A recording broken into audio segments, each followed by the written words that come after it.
Hari Suci Tumpak Rulut saat ini dimaknai sebagai hari kasih sayang versi Bali atau Tresna Asih yang dilaksanakan setiap 210 hari pada Saniscara Kliwon Wukuk Rulut.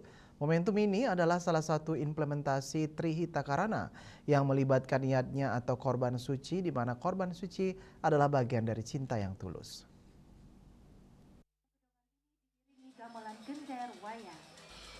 Tumpak Kerulut tidak hanya dimaknai sebagai hari kasih sayang kepada sesama manusia, tapi juga kasih sayang kepada semua makhluk. Kasih sayang dalam Tumpak Kerulut ini juga dimaknai sebagai suatu rangkaian ikatan yang kemudian di masyarakat Hindu Bali memaknainya juga bagi pelaku seni. Karena dalam Lontar Sundarigama menyebutkan bahwa Tumpak Kerulut ini adalah hari suci yang dirayakan untuk melakukan pemujaan kepada Ida Sang Yang Iswara sebagai manifestasi Tuhan tentang berbagai unsur seni dan berbagai unsur keindahan. Tumpak Kerulut merupakan tumpak yang keempat dari 6 jenis tumpak yang ada berdasarkan sistem kalender Bali. Kata Kerulut berasal dari kata lulut, artinya tresna pisan, luapan rasa senang yang luar biasa.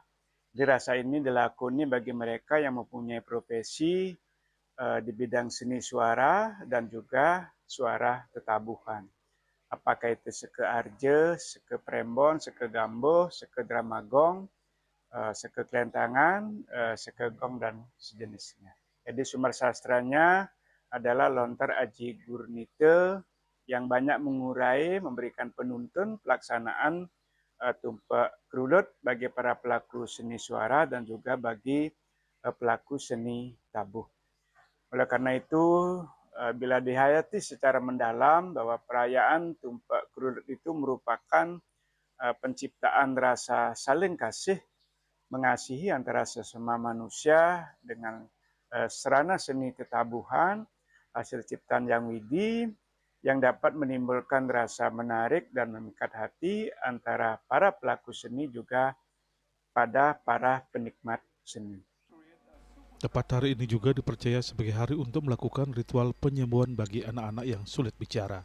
Secara umum, banten atau sesajen yang diaturkan pada hari suci Tumpak Kerulut yakni seperti tipat gong dan segala yang diaturkan juga dalam keadaan utuh. Sebelum mengaturkan upacara ini, dilakukan upacara Mabiakala atau Biakaon sebagai upacara penyucian untuk menghilangkan segala mala. Juliana Bali TV.